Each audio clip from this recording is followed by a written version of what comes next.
కానివ్వండి ఎవ్వరూ కూడా ప్రశాంతంగా సమాధానం చెప్పరు, మృదువుగా సమాధానం చెప్పరు. ఎందుకు వస్తుంది? లోపల మనం తినేటటువంటి తిండా, మనం ఉన్న వ్యవస్థ, వ్యవహారమా, ముందు ఈ దరిద్రాలు తీసి బయటపడేస్తే సగం ప్రపంచం మారిపోతుంది పూర్తిగా. సగం ప్రపంచం మారితే ఇంకా ఆల్మోస్ట్ మారినట్టే. మొన్న స్కూల్కి వెళ్ళే అమ్మాయి, పెద్దమ్మాయి అమ్మాయి, ఆ అమ్మాయి కంటే అబ్బాయి 1.5 సంవత్సరం 2 సంవత్సరాలు చిన్నవాడు, టీనేజర్స్ వచ్చేసారండి. ఏం చేద్దామని అంటే ఎంతవరకు భయం లేదు అసలు వీళ్ళకి. సమాజం అంటే భయం లేదు. ఎందుకు భయం లేదు? ఆ అమ్మలు మాట్లాడారు చూసారా, నా మట్టలు నువ్వు పెట్టుకో, నా బొట్టు నువ్వు పెట్టుకో అని ఒక ఆవిడ మాట్లాడింది. ఇంకొక ఆవిడ నా శరీరం నా ఇష్టం. Underline this point. మీరేం చెప్తారు? వ్యతిరేకించినటువంటి ఎవరి శరీరాలు వాళ్ళవేనండి, వాళ్ళ శరీరాలు వాళ్ళవి కాబట్టి వాళ్ళే దాన్ని భద్రపరుచుకొని భద్రంగా ఉండాలి. వాళ్ళు ఏదైనా కూడానండి, ఇప్పుడు మనకందరికీ స్వేచ్ఛ ఉంది, కానీ అది సభ్య సమాజంలో ఆమోదించదగ్గట్టుగా ఉందా లేదా?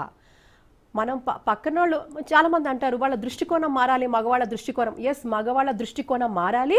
ఎందుకంటే చిన్న చిన్న పిల్లలు కూడా రేప్ చేస్తున్నారు. అక్కడ ఏ దృష్టికోణం ఉన్నది? ఆ నెగిటివ్ థాటే, నెగిటివ్ యాటిట్యూడ్ ఆడపిల్లల పట్ల. కాకపోతే అదంతా ఒక ఎత్తు పక్కన పెడితే, నిజంగా మామూలుగా మర్యాదగా చక్కగా మామూలుగా అది ఏ డ్రెస్ అయినా నిండుగా ఉంటే ఎవడైనా మాట్లాడతాడా? ఎవడు మాట్లాడండి. But you're giving scope. నేనేమంటానంటే ఇది యాక్సెప్టబుల్ కాదు. Even in western countries acceptable కాదు.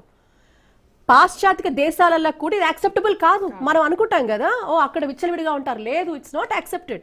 ఇన్ఫ్యాక్ట్ మనం ఇప్పుడు ఎలా చర్చిస్తామో, ఎలా మాట్లాడతామో అంతకంటే రెట్టింపు చర్చ అక్కడ జరుగుతూ ఉంటుంది. ఇది నేను ఇంతకుముందు కూడా, ఎప్పుడైతే మనం బావిలో కప్పగా ఇక్కడే ఉంటాను అనుకోండి, మనకు అర్థం కాదు. ఇప్పుడు నేను అలాగే ఉన్నాను. ఇంతకుముందు నేను అనుకున్నాను, బయట ఏమీ లేదు, ఎలాగైనా ఉండొచ్చు. బయటకు వెళ్తే వాళ్ళు అంటారు, ఇది నువ్వు ఎలా ఉంటున్నావు.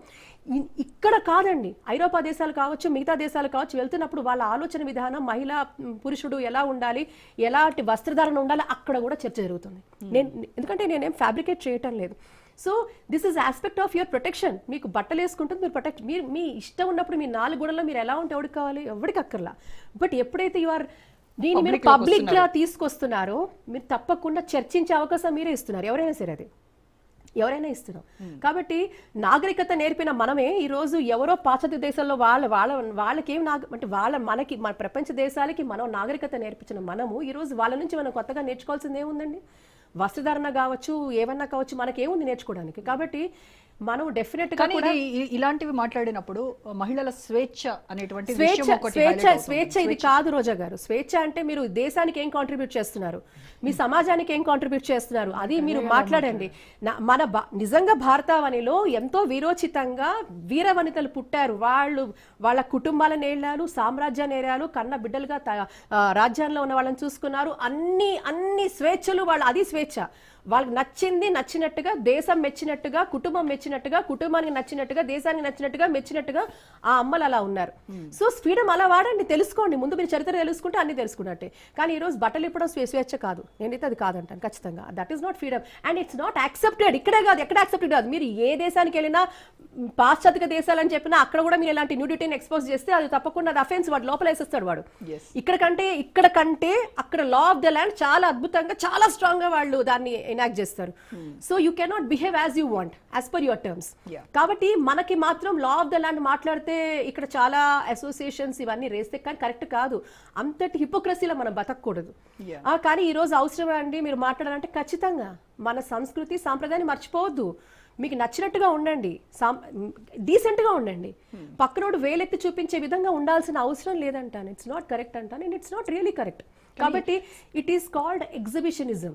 అదొక రకమైన మానసిక రుగ్మత నేనైతే అంటాను ఖచ్చితంగా. అయితే ఇలాంటి ఇన్ఫ్లుయెన్స్డ్ పర్సన్స్ ఎవరైతే ఉంటారో వాళ్ళు స్టేజ్ పైన వచ్చి ఇలాంటివి మాట్లాడినప్పుడు వాటి ఇంపాక్ట్ చాలా ఉంటుంది. ఇప్పుడు శివాజీ మాట్లాడిన దాన్ని సోషల్ మీడియాలో వైరల్ అవుతున్న కింద కామెంట్స్ కనుక చూస్తే చాలామంది, ఆల్మోస్ట్ 90% మగవాళ్లే ఆయనకి సపోర్ట్ చేస్తూ మాట్లాడారు. 90% మగవాళ్లే ఆయన. ఇప్పుడు మనం అనుకున్నాం కదా మగవాళ్ళు అంటే ఆడవాళ్ళు అలా ప్రవర్తిస్తూ ఉంటే మగవాళ్ళకి ఇబ్బందికరం కాదంటారా? ఇప్పుడు వాళ్ళు ఎంత ముక్కు మూసుకొని తపస్సు చేస్తున్నా కూడా ఎదురుకుండా అలా పిచ్చి పనులు చేస్తూ